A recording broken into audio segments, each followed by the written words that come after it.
กันก็ไม่ว่าอะไรนักห้องเก่าบ่เจ้าฮะก็ไม่ว่าสักนิดคุณน่ะพี่น้องเนาะนักห้องเก่าบ่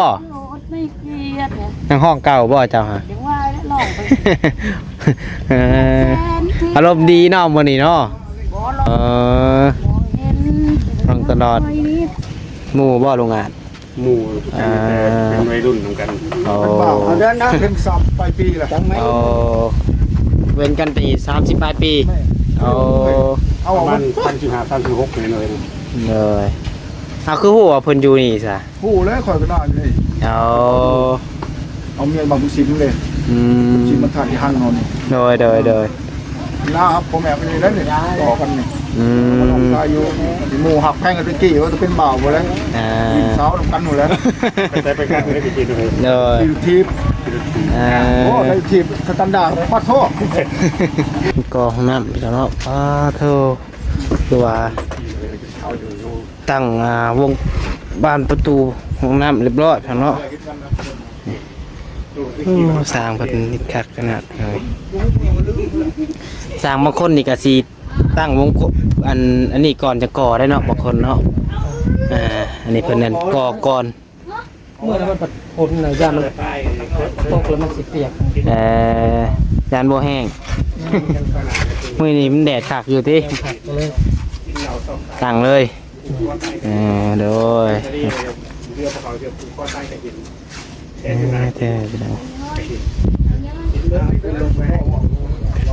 ก่อขึ้นคุ้งเลยเหรอวะนี่ไอ้ก่อขึ้นคุ้งไม่เลยบ่ให้ข้าแล้วก็ก่อขึ้นข้างผักวนครับโดยขึ้นคุ้งมาทุกด้านเลยเนาะ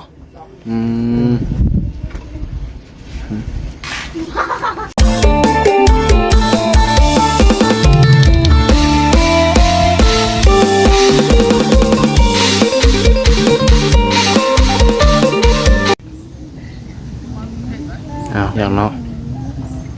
เปิดภาพขึ้นมาอีกบาทนี่พี่น้องเนาะแกอยู่ทางบ้านทางเฮือนของลุงอาจแม่บัวค่ำพี่น้องเนาะ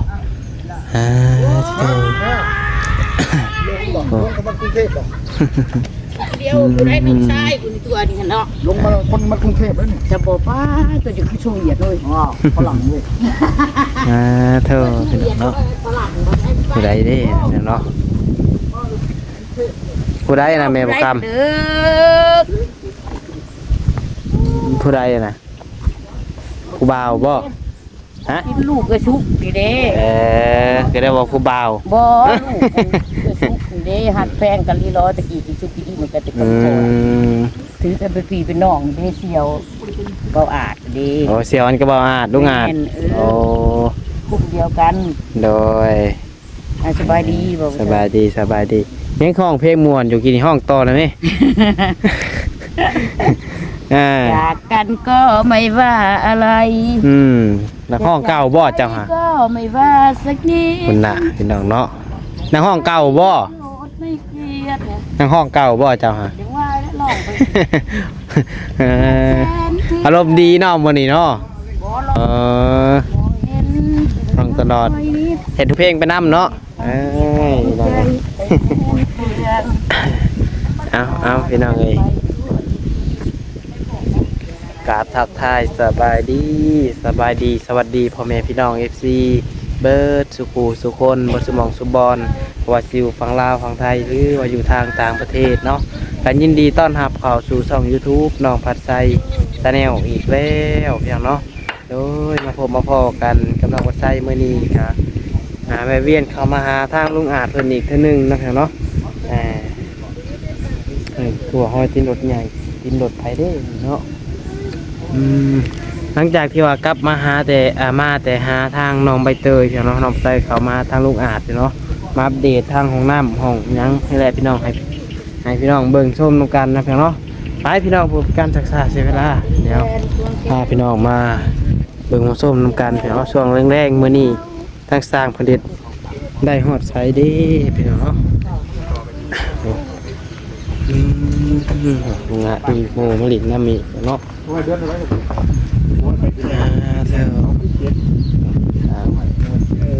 สร้างก็ลุยเป็นลุยพี่น้องเนาะหลายปีแล้วเนาะ กี่เงินแท้400กว่า เรื่องไม่เป็นตัวนั้นไม่ได้ตอกบ่า 100 บาท วางหล่นใส่หัวได้ตอกอยู่อ่ะยาเราบ่ตอกแล้วมันหล่นใส่หัวได้พี่น้องเนาะแค่นึงพี่น้อยขับมันยังแดดอยู่พี่น้องเนาะ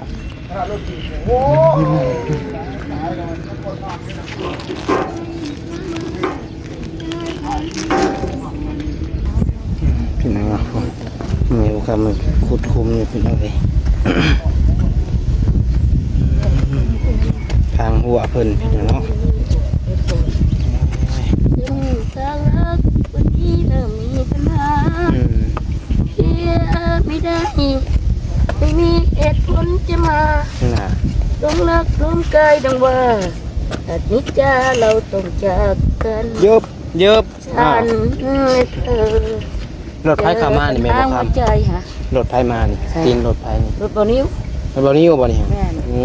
รถคิวใหญ่เข้ามา แม่น บ่ค่าได้เนาะรถเพิ่นก็เนาะขอ เดี๋ย สิ วายแล้วเจอปิดปาดเลย ขอสิมานั่งหัวขวัญเพิ่น ใกล้ๆนึงก็คิวจักมาบ่นิวนี่ เจอว่าแล้วแต่ลมไปกันเนาะ คนมีเงินเนาะคนมีเงินคิวใหญ่เลย เฮาหรือว่าเลยเนาะ เดี๋ยวน้องบ่ใช่นี่บ่มีเงินพี่น้องเอ้ย บ่มีอีกกันแล้วตายแล้ว เงินใช้แล้วมันรู้จักนี่เงินยากๆละมือ นี่แหละ เราหยอกคนที่ซื้อเพียงเนาะ กินยาแล้วเอาไปดูไปดีเลยอะไรจะเกิดมันต้องเกิดนะจ๊ะปฏิวัติยังเว้ยแต่ เดี๋ยว เราเลือกอยู่ก็ได้เนาะ แม่น ก็จีว่าแล้วป้าก็ยังบ่เลือกแล้วแบบนี้ทางตัวนี้ป้าก็บ่เป็นอะไรแล้วเกิดก่อนจ้ะป้าและแม่และซ้ำแม่กายแม่อีก เดี๋ยว ก็สิมาเว้าเลยก็ได้แม่นหรอวะ แม่นแล้ว ยังชีวิตยังเป็นแบบนี้คนเฮาบ่เลือกทางนี้แต่ว่าเพิ่นให้เฮามาซำนี้ คันว่าเลือกเกิดได้กับไผก็อยากเกิดสบายอยู่แล้วเนาะ แม่นเลย บ่มีไผอยากเกิดมาทุกข์ยากเลยเพียงเลย โทษฟ้าโทษดินก็โทษเองก็ไม่ได้โทษก็หายมาตรงนี้ได้สัก บ่ได้โทษหยังดอกอย่างน้อยนี่ฮะเว้าไปซิแต่ว่ามื้อนี้ลมแห้งพี่น้องมื้อนี้เนาะ ต้มแกงได้นี่เนาะใส่น้ำ ลมเบิด ใส่น้ แม่นักขวบไว้ปีปกติ ำน้ำไว้ แม่ พูดเห็นหน้าของยาได้แถวปลูกเนาะแต่ว่าแถวทั้งน้ำแถวทั้งปากโศกปากเซ่นี่เห็ดบ่ได้ ท่วม ท่วมทั้งเฮานี่เห็ดสบาย โด เพราะว่าพุตุกมาบาดเดียวแล้วมันก็ได้ดำพร้อมกัน แม่นบักเซ่ท่วมไม่ได้บักเซ่บ้านเบาศอกเบาซุกอินเดาอินดีทั้งบ้านต่างหลังท่วมหมดแล้ว ท่วมเลย แม่นมันลงข่าวได้ต้นเพิ่นอยู่แต่ว่ามันใครแต่มันบ่ท่วมมันนั่นท่วม แล้วเราหาปลูกแล้วหาน้ำก็ท่วมไปเลย เฮ็ดทั่วเอ้าชูๆเด้อเดี๋ยวไปเบิ่งทางช้างเพิ่นก่อน เลย ให้ป้าเพิ่นเฮ็ดทั่วเพิ่นไปเนาะ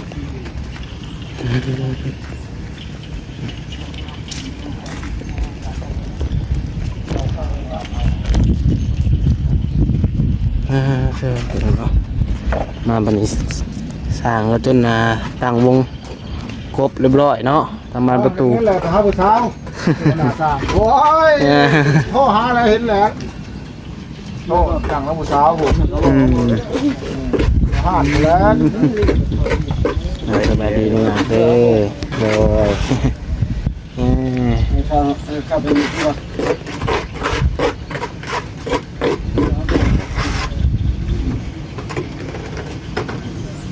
หมู่บ่โรงงาน หมู่เป็นวัยรุ่นเหมือนกัน เอา เป็นบ่าวอันนั้นนะเป็นสับไปปีละจังไหม เอาเว้นกันไป30ปลายปีเอา เอา ประ ออก มา มา ณ36เลย เลยเอาคือหัวเพิ่นอยู่นี่ซะ ผู้เลยคอยก็ได้เลย เอา เมียบางบุญสินเลยสินมาถ่ายที่ห้างนอน โดย นะครับผมแอบไปนี่แล้วเนี่ยต่อกันเนี่ย น้องชายอยู่ที่หมู่หักแพงกันตะกี้ว่าจะเป็นบ่าวหมดแล้วสาวกันหมดแล้ว ไปกันไม่ได้ไปกินเลย เลย ทีบโอ้ได้ทีบสแตนดาร์ดปัดโทษดังโม่ไว้ทำเงินได้รถให้ด่าหมดแล้ว เนี่ยผมสอนเวลาเดียวเนาะ ถือมาเฮ็ดโทษผู้จืด มาเจอกันบ่ โทษจืด 30ปลายปีเนาะ ผูกพันที่สุดเลยคนนี้ โอ้ แต่ก็เพื่อนอยู่เพื่อนกินพ่อ เพิ่นอยู่เพิ่นกินโอ้ว่าง่ายก็เสียหักเสียแพงเลย แม่น อ๋อ เพื่อนอยู่เพื่อนกินพ่อเลยเพื่อนหมอนี่ อ่า เขานำ เดี๋ยว ทำ พ่อ ไป แม่ กิน ครับแพงกัน โดย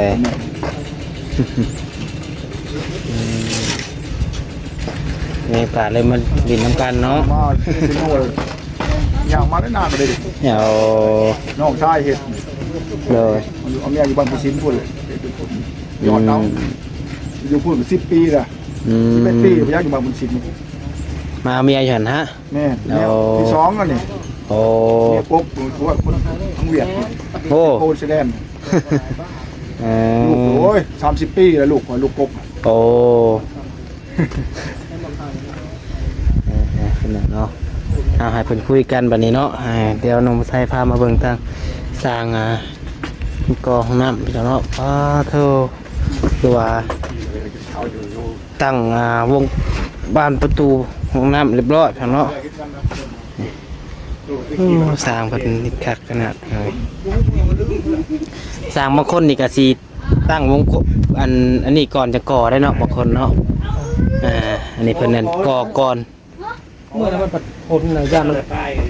ตกแล้วมันสิเปียก จานโบแห้ง มื้อนี้มันแดดคักอยู่ที่ ก็เลย ตั้งเลยโดย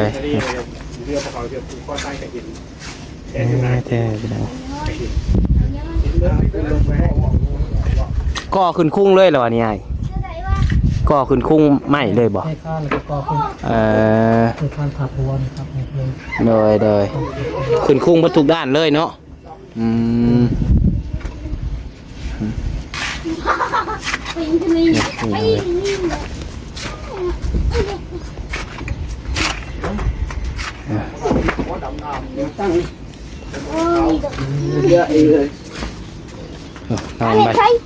น้องใบเตยสบายดีป่ะลุงซอยอีกเนาะบอก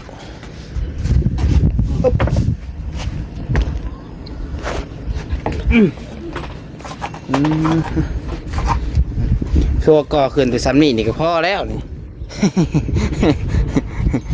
เจ้างานของเราพอแล้วสิก่อซ้ำนี่ เท่เลยก็ตั้งหัวทั่วโฉมเลย คนซองเว้นแล้วซ้ำนี่นี่ก็ ชั้นนี้ก็ยังอายุยากเท่าไหร่ชั้นนี้พอเข้าได้แล้วมีตัวชั้นนี้เข้าได้แล้ว ก็คือนี่ก้อนหนึ่งเลยเทพแบบนี้พี่น้องเท่นี่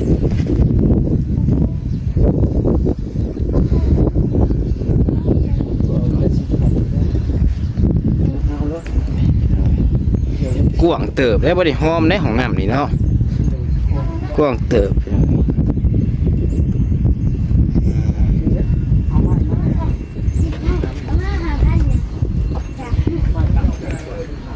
เท่าไรคูณเท่าไรก็อ้ายลืมเลยของน้ำนี่ 2 เมตรก็คิดว่าสิเอา2 เมตรคูณ2 เมตรแล้วมันยับเข้ามาเป็นบอกก่อนนี่ข้านกระเทินน้อยเดียวนึง โอ้ ต้นก็2 เมตร 40นะ 2.40 ปกติ2.50 บ่ หอมเสา กับลุงยาว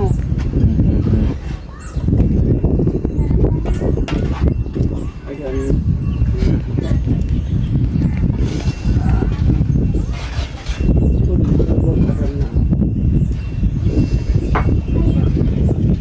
รู้เลย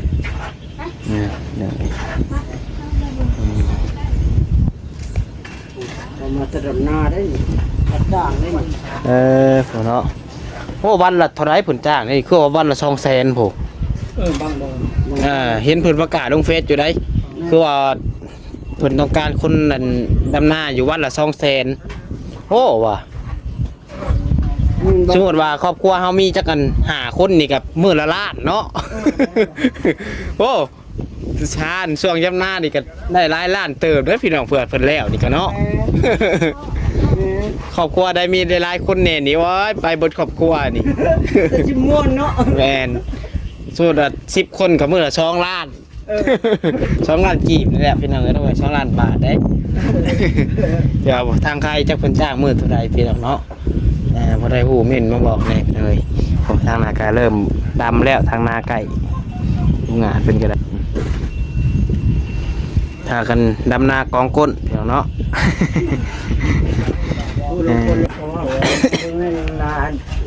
คนเราก็ให้เปรียบไปโลดดำหน้ากันเอาอ่ะ หมายดำนากองก้นติ เห็นว่าเพลงก็ว่า หน้าที่นี้เราไม่เคยดำนาด้วยเรา เป็นยังไง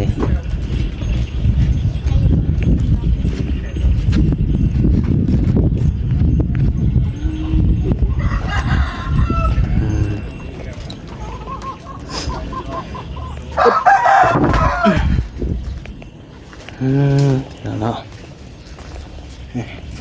มืดปูนนี่ผู้ที่พักบ่มื้อนี่ ก่อนแล้ว ก็แล้ว เอาให้แล้วเลย เท่บวง ใส่เล็กอื่น เดี๋ยวมืดปูนแล้วพักเอาให้แล้วเลยเนาะเอาให้พอแล้วมื่นแล้วมาเทแบบนี้เนาะ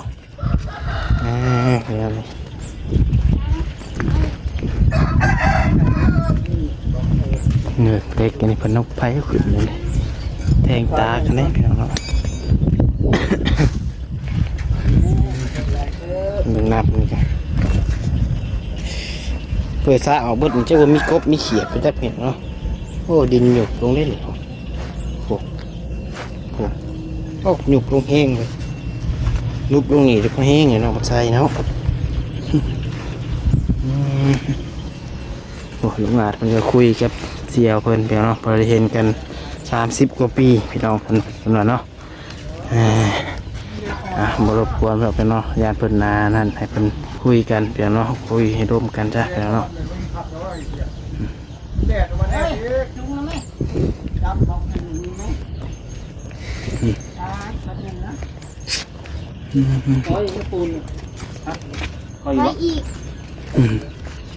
เด้งขุดนึงเดี๋ยวยืน บ่พอดอกในเดียน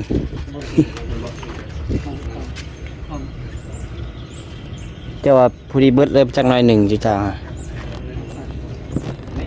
อีก2-3 คู่หูไปยักเนาะน้องใบเตยเมื่อนางใบเตยหอมเป็นแล้วเนาะ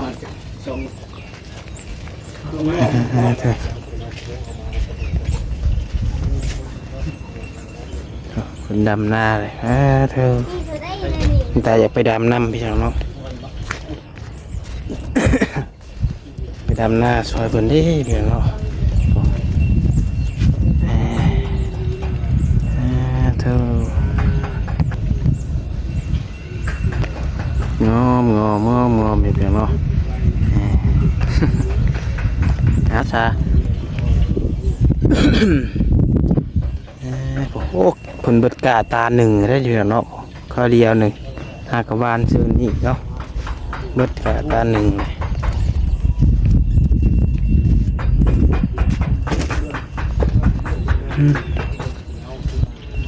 หอยบ่นะคือยัง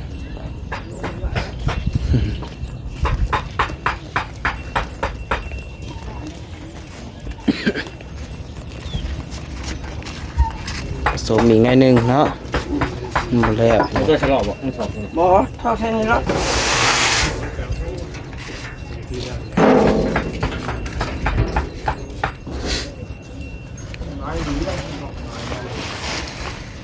โอ้ยผู้จักเลย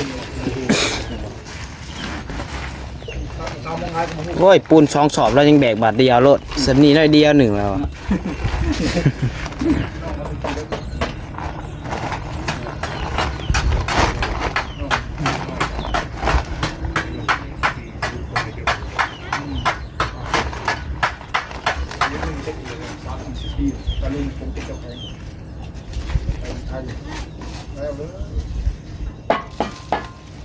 เคยไปเมืองไทย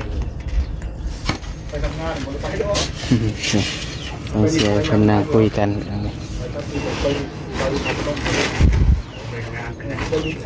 ไปงานหมดเลย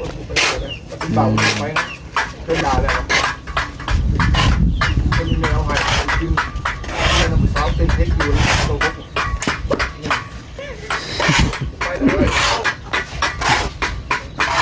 พี่น้องเนาะกาเข้ามาอัปเดตพี่น้องเบิ่งช่วงแรกๆในมื้อนี้เนาะกับเพิ่นก็ตั้งตรงครบแล้วประตูห้องน้ำตั้งแล้วเรียบร้อยเนาะแต่ว่ามื้ออื่นเพิ่นจะเทเนี่ยคนอื่นเทคานพี่น้องเนาะบ่ถึกจังเลยเทคานเนาะเอาโอเคสำหรับเลยสำหรับคลิปนี้ก็มีผู้หลักผู้ใหญ่ใจบุญทันใดเนาะอยากช่วยเหลือทางลุงอาเพียงเนาะสมทบทุนมาซื้อวัตถุสิ่งของเงินคำกะแล้วแต่เพียงเนาะยินดีทุกคนเพียงเนาะทรายกันบ่พอแล้วเพียงเนาะหลักก็คือทรายกับปูนพี่น้องเลยเอาพี่น้องสำหรับคลิปนี้ผิดพลาดประการใดก็ต้องขอโทษขออภัยในเวลาขอบคุณFC ทุกคนที่เข้ามาชมคลิปมาใจเป็นจบนะครับเนาะขอให้ทุกคนอยู่ดีมีแรงสุขภาพร่างกายแข็งแรงมีเงินเป็นสุขกายสบายใจร่ำรวยบุตรผู้สุขคนได้เป็นนอนเด้อขอกล่าวคำว่าสบายดี